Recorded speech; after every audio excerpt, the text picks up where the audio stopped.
yang datang ke tempat ini, kami ada sementara ini berempat. Semoga nanti yang satu lagi datang. Mungkin maju sini dulu teman-teman sebentar supaya kita kenalan dulu ya.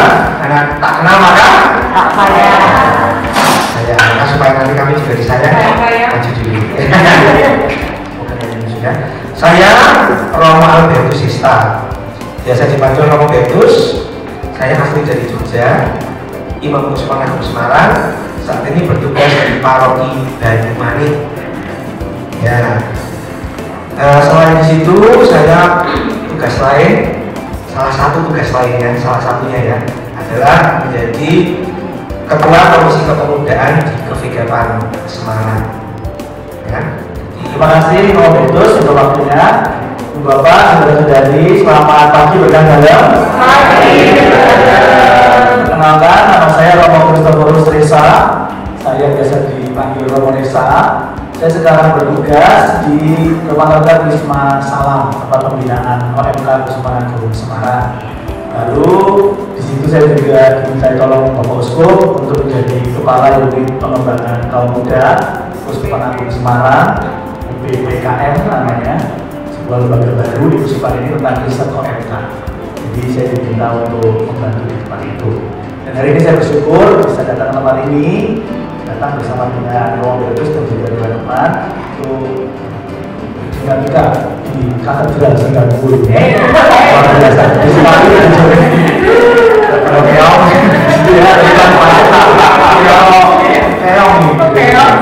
Jadi ya bagus lah ya. Semoga jadi tepat waktu. Amin.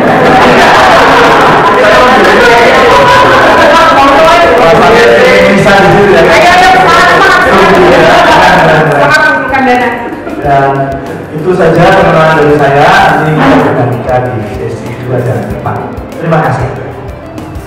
Oke, selamat pagi Bapak Ibu semua, teman-teman semua. Perkenalkan kami berdua dari salah satu anggota pengurus Komisi Kepemudaan Kevigapan Semarang tahun 2021 hingga 2024. Bukan mewartakan beban, bukan mewartakan kesedihan, bukan mewartakan kesusahan, tetapi mewartakan sukacita. Dan itu yang dilakukan oleh Yesus selama 3 tahun selama berkarya. Tetapi kita tahu ketika Tuhan Yesus akhirnya menderita, disalibkan, wafat, kemudian bangkit. Dan kalau indikatornya sendiri, ini menyangkut hal ya pengetahuan imam itu kan indikator bagaimana musuhnya. Ya. Indikator.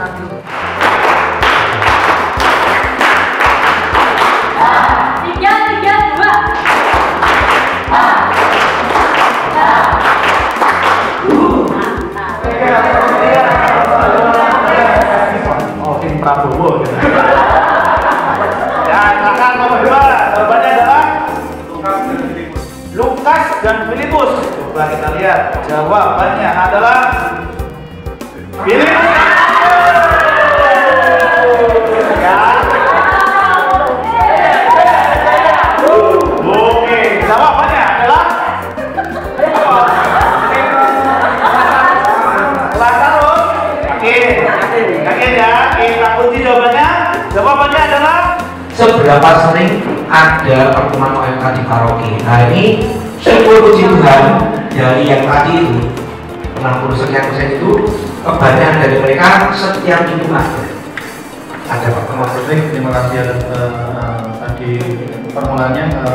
Untuk menurut saya mungkin sesi kerjasama itu bisa didapatkan melalui dinamika dari luar. Jadi contohnya dari sekolahan, dari kampus mungkin, bahkan yang dari kampus itu memiliki kerjasama yang lebih berdampak. Kenapa? Karena di sana berhadapan dengan berbagai macam orang, berbagai macam agama, suku, budaya, dan antar perbedaan lainnya. Jadi itu bisa membentuk karakter dari setiap orang-orangnya mengikuti kegiatan tersebut.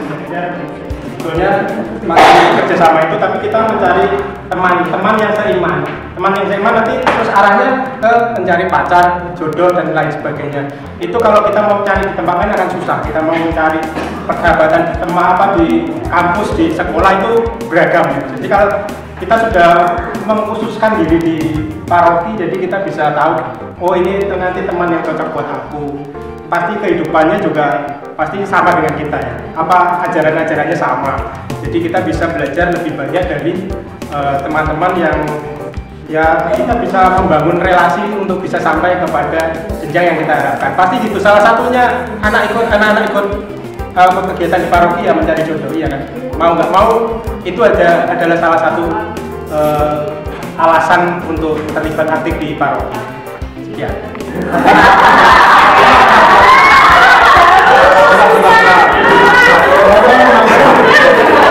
Kita bisa menemukan di mana aja, apalagi di Indonesia. Tapi kan sayangnya di Indonesia ini kan beragam ya, banyak agama, banyak suku dan ras. Saya cukup mengambil tema dari sebelah. Kita kan negara Pancasilais.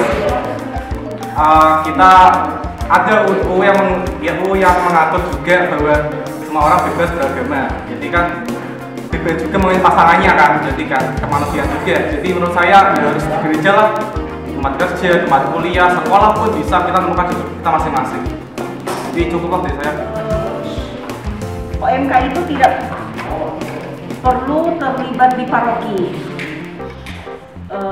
Salah satu beberapa alasannya itu untuk kehidupan sekolah atau kuliah atau mungkin yang sudah kerja itu sudah sibuk, capek, waktunya sudah habis dengan kegiatan-kegiatan di luar. Jadi pun kalau memang ada waktu yang masih lowong, itu untuk istirahat saja. Biasanya, apalagi kalau anak-anak kos itu tidur, banyak kan biasanya carinya tidur. Jadi ngapain capek-capek mau ikut kegiatan OMK gitu, mending tidur gitu aja. Terima kasih. Untuk yang awal saya menanggapi tidak perlu ke paroki. Ini sesuatu hal yang keliru menurut saya. Kenapa? Siapa yang akan menjadi penerus gereja kalau bukan dari OMK?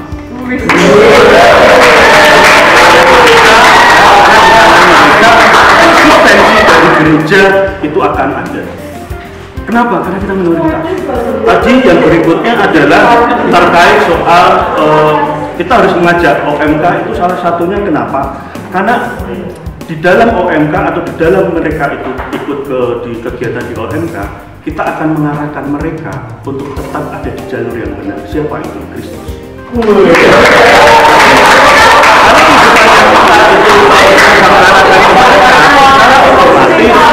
Nanti mereka akan bertemu dengan orang-orang yang seiman, terus mereka juga akan yang tidak kita ikuti adalah kegiatan OMK. Jadi kalau Anda datang ke gereja, ikut misa pun bisa ketemu dengan yang seiman. Ya tadi saya menyatakan tentang perjodohan. Anda ikut kegiatan di lingkungan Rosario misalnya, Anda juga bisa ikut yang seiman. Kerjasama, tadi kerjasama itu kita kalau hanya berfokus pada datang ke OMK, skupnya terlalu kecil, kerjasama bisa di luar. Bahkan kalau misalnya kita ketemu yang non-Katolik, kita bisa berjodoh dengan mereka, kita bisa mengajak mereka ke Katolik, suatu plus buat kita ya. Ataupun mungkin yang Kristen pindah ke kita, sama seperti dari domba yang domba yang hilang.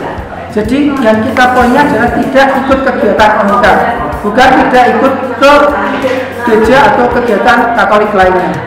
Terima kasih. Saya kira ketika OMK mengikuti kegiatan apapun di paroki, tidak hanya kegiatan OMK di paroki, itu akan menjadikan pemikiran baru untuk paroki untuk semakin berkembang.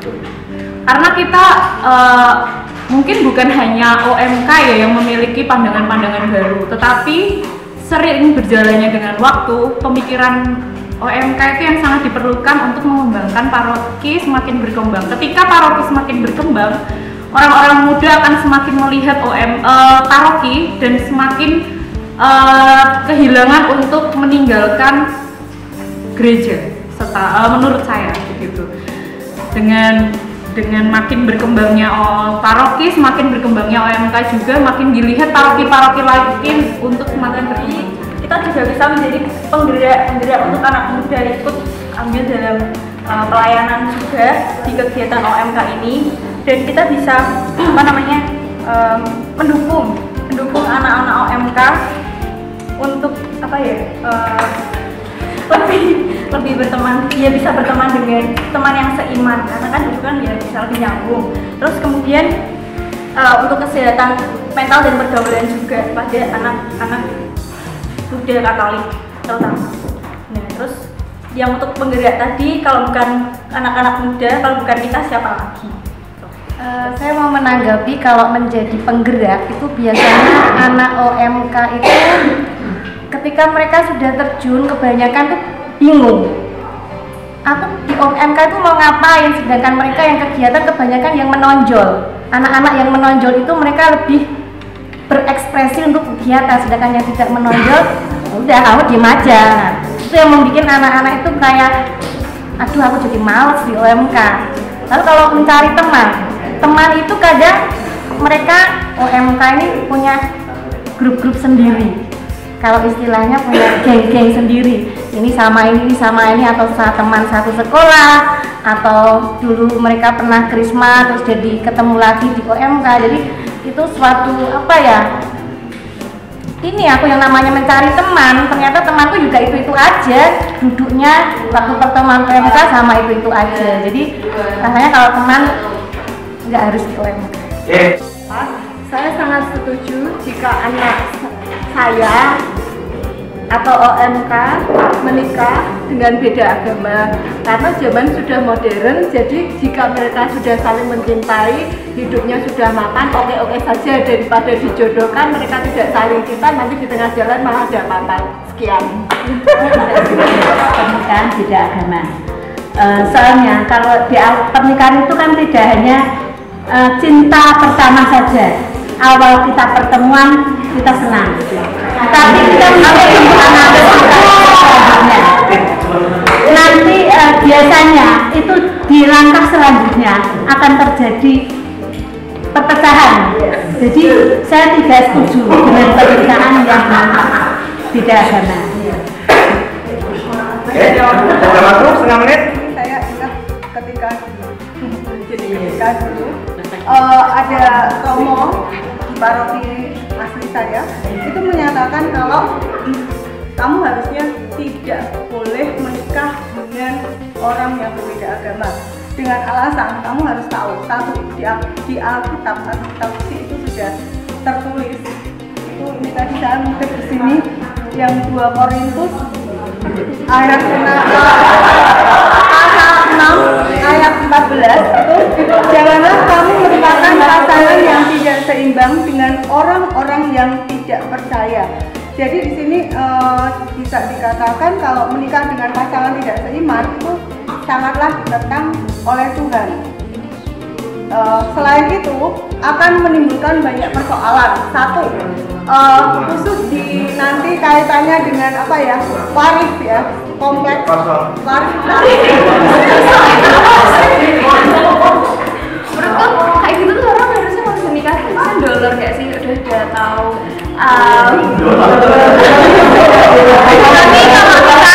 Nanti kalau beda gimana? Kayak mereka udah pasti udah tahu gitu loh, belok ke pak, tahu gitu loh nanti kalau beda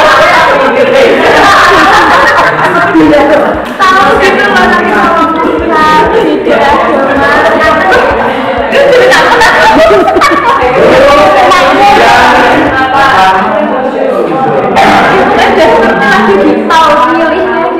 Waktu yang telah diberikan kepada saya, sebetulnya secara perkawinan Katolik kita tidak menyetujui adanya perbedaan agama. Tapi karena di sini disuruh memilih apa sistem mau tidak mau menyetujui perkawinan beda agama. Apalagi kalau itu dalam pasaran tanda kutip sudah hamil dulu di luar nikah. Udah, terima kasih. The thing is, beda agama menikahnya. Pengalaman saya sendiri tadi dikatakan juga oleh Bu Sisil bahwa takutnya dari tidak seimbang. Saya mengartikannya begini dalam pengalaman saya. Awalnya, oke, memang udah dalam tanda kutip MOU kesannya kayak oke, gue beda agama dengan Anda, terus sudah tahu oke masalahnya kayak gini. Berjalannya waktu, ketidakseimbangan itu akan muncul. Karena pasti harus ada satu orang yang mengalah. Dalam hal ini bapak saya, beliau muslim KTP doang. Jadi saya dididik Katolik, ibu saya Katolik juga kuat. Nah pasti akan ada yang mengalah. Dan kemudian itu akan menimbulkan kepahitan-kepahitan tersendiri karena ada yang harus mengalah itu tidak bisa seimbang. Kalau misalnya sama agamanya bisa dari awal seimbang langsung membentuk iman Katolik yang ada dalam keluarga tersebut. Terima kasih. Terima kasih atas waktunya. Saya di sini tidak mau terlalu melebar ke agama dulu. Kita membawa ke pribadi masing-masing aja. Dalam sebuah pernikahan itu ada dua pikiran yang berbeda. Untuk menyatukan dua pikiran berbeda itu susah, apalagi dengan perbedaan keyakinan. Yang dimana dalam menjalani kehidupan rumah tangga itu adalah seumur hidup. Pendidikannya itu seumur hidup sampai mati. Bahwa manusia itu pasti berubah. Gimana kalau kita tidak seiman? Kalau misalnya kita ada dalam satu kapal ada dua nakoda, itu akan sangat berat. Jadi ya sebaiknya dalam satu keyakinan itu lebih ya atas waktunya. Karena kondisi sekarang ini kan semakin banyak pergaulan, banyak pertemuan dengan kelompok-kelompok lain maupun dengan teman-teman yang berkepercayaan lain, itu memang akan membuka celah untuk anak-anak kita bertemu, bahkan berpacaran dan mengadakan menjalankan hubungan yang lebih serius dengan lain agama. Jadi kalau menurut saya kita setujui saja. Yang penting kita arahkan untuk menikah di gereja, kemudian seperti komitmen yang sudah terjadi harus mendidik anak secara Katolik, itu yang terjadi. Yang paling penting juga asal kedua belah pihak, baik keluarga besar pihak yang Katolik maupun keluarga besar pihak yang non Katolik ini saling toleransi, saling memahami dan saling memberikan waktu untuk beribadah, juga melayani. Untuk pernikahan atau pacaran beda agama, kalau di awal memang kami termasuk tidak memilih untuk seiman gitu ya, memilih seiman. Tetapi kalau kita melihat dengan kondisi lingkungan kita, masyarakat kita, tidak bisa dipungkiri bahwa kita ini adalah kaum minoritas gitu. Dengan proporsi beda agama itu jauh lebih banyak banget dibandingkan dengan yang seiman dengan kita.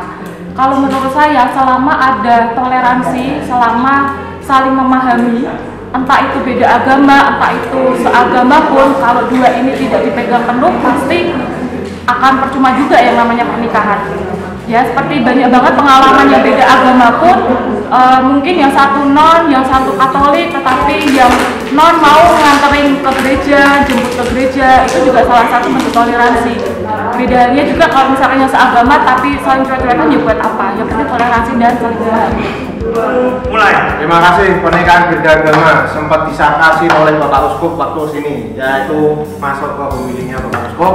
Lalu sebelum kita bicara beda agama, pernikahan seagama aja riwak, beda tempat, iya toh, bener ya sebelumnya, beda paroki, beda kepikapan wis mirwat, tambahan beda agama, belum nanti ke distrik capil, belum nanti ke anak.